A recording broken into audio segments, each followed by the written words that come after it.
All right, new section. The next thing that I want to talk about are limits. And while limits are very closely related to this key concept of Calculus 1, where we study the derivative, in this video, I'm going to talk about them completely independently. We're not going to talk about rates of change. We're not going to talk about slopes of tangent lines. None of that stuff. We're going to talk about limits completely in their own right. And then in the next section, we'll go back and we'll tie together this new concept with what we talked about in the previous section, which is really the overriding theme of this entire class, the derivative of a function, the rate at which a function changes, the slope of the tangent line to a function. So anyway, limits. The idea of a limit, as I write right here, is really simple. All it's talking about is what value a function approaches when its input approaches a given value. Let's make this a little bit more concrete. In this graph, we have pictured f of x equals x squared minus 3x minus 2. To evaluate limits, you need to be able to answer questions like, what height does this graph approach as the x-coordinate approaches 5? So pretend, if you want, again, you're a little hiker. This is a little path that you're hiking along. When you're at this point where the x-coordinate is 3, looks like your y-coordinate is -2. You continue hiking. At this point where your x-coordinate is 4, looks like your y-coordinate is right around +2. But none of that is relevant to limits. For limits, what we're talking about is what height do we get really, really close to when you, the hiker, get really, really close to this 5 right here. Well, just looking at the graph, it appears that when you're really close to 5, your height is really, really close to 8. So what height does the graph approach as the x-coordinate approaches 5? My answer would just be 8. That analysis is what you're doing when you're evaluating limits. Sound a little bit too easy? Doesn't sound like something that we'd be doing in a calculus class? Well, we can at least make it look a little bit fancier. We can write an expression like this. What this is saying is that the limit of this function f of x as the x-coordinate approaches 5 is equal to 8. Instead of writing the function f of x right here, we can write the expression that defines that function, x squared minus 3x minus 2, in which case you might say the limit of x squared minus 3x minus 2 as x approaches 5 is equal to 8. One other comment is we can switch around these two phrases and say the limit as x approaches 5 of f of x is equal to 8. You'll hear it said either way.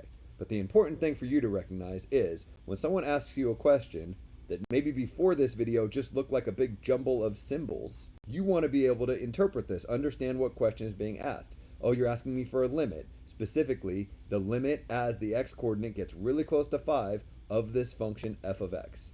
Think the height of the graph when x gets near 5. The answer to this question, as we've talked about a few times, is just 8. That's what we're doing when we're evaluating limit. At this point, you're probably thinking, that's a little bit too easy and you seem to be making it a little bit too hard. I mean, couldn't we just recognize that this function, when the x-coordinate equals 5, has a y-coordinate of 8? In other words, f of 5 is equal to 8. When you put 5 into the machine, 8 comes out of the machine. Therefore, doesn't the limit as x approaches 5 of this function f of x have to be equal to 8? Are these two statements equal? The answer, surprisingly, is a resounding no. When we talk about the limits, we do not care about the height of the function at that point. It might seem somewhat pedantic to differentiate between these two statements, but it's really important that you understand that this statement in green is very different than this statement in blue. The statement in blue is talking about the height of the function at the point 5. The statement in green is talking about the height of the function as I get close to an x-coordinate of 5. In this specific example, both answers are 8, but generally speaking, that's not the case. Just because f of 5 equals 8, that does not mean that the limit as x approaches 5 of f of x is equal to 8. Big no right here. And maybe you're like, I believe you, but can you show me an example where that wouldn't be the case? I mean, what would it look like if when I got really close to 5, I got really close to 8, but at 5 itself, the height was not equal to 8? Like, I can't even picture what that graph would look like. Well, here's an equation where that happened. Let's take a different function. Instead of f of x equals x squared minus 3x minus 2, let's look at g of x equals x cubed minus 9x squared plus 13x plus 10, all divided by x minus 5. G of x here looks totally different than f of x right here. So it might seem like a completely different example, but I think what you'll see when you look at the graphs is f of x and g of x are really similar. Here's f of x pictured in red, and here's g of x pictured in red. Wait a minute, aren't those the exact same graph? I mean, they look really, really similar. Are you sure you didn't make some sort of mistake? Nah, I didn't make a mistake. The graphs are almost identical, there's only one difference. The height of this graph, g of x, is the exact same as the height of f of x above at all points except for one. At this point where x equals 5, the output to g of x is different than the output from f of x. We've already seen that the output from f of x is equal to 8 at this point 5. But if I try to evaluate g of 5, I do not get 8. G of 5 is undefined. Why is it undefined? For two reasons. Because I have this open circle here, so this point is not part of my graph. Alright, but it kind of looks like you just put an open circle on the other graph. No, this really is the graph of this equation. Look what happens when I put 5 into this machine. And actually, there's a typo here. This coefficient was supposed to be an 8, not a 9. Maybe I can just fix that instead of re-recording this portion of the video. With this new corrected function g of x, if I try to evaluate g of 5, I copy exactly what I see here, changing all the x's into 5's. So I get 5 cubed minus 8 times 5 squared plus 13 times 5 plus 10 divided by 5 minus 5. Up in the numerator, I got 125 minus 8 times 25, which is 200, plus 13 times 5, which is 65, plus 10. And down in the denominator, I got 5 minus 5, or 0.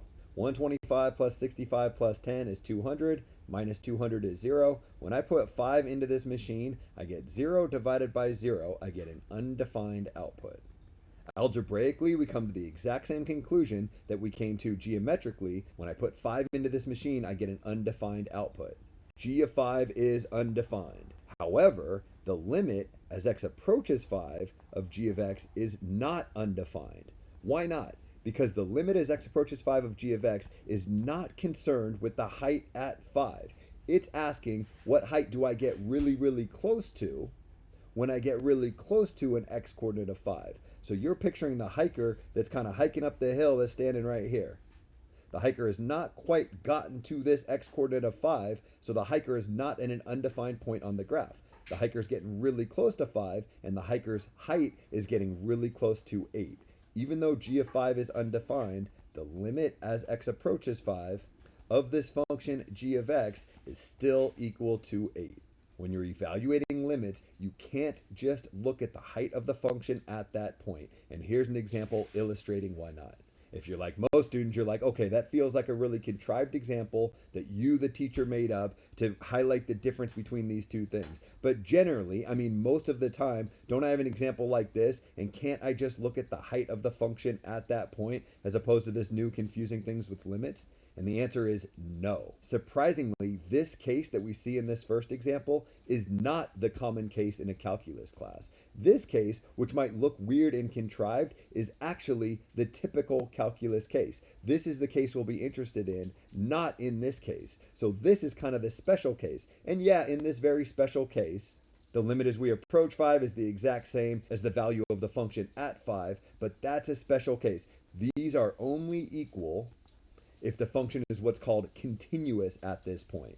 And even though continuous functions is probably what you're most used to coming into this class, it'll turn out that it's not the case that we care about when we're evaluating limits. So when we're evaluating limits, think more about this example and less about this example here. Okay, well, if this is the typical example, this function that's not continuous, we better understand discontinuous functions a little bit better. Most of the examples you've seen up to this point have been functions that are continuous, in which case these are the same, but I'm telling you that that's not what we care about for this class. So if the type of functions we care about in this class are not the ones that you're most familiar with, we better get comfortable with this new type of function, discontinuous functions. And that's what we're going to do in the next video. The next video is going to be completely devoted to continuity and discontinuities, which will be key to understanding limits.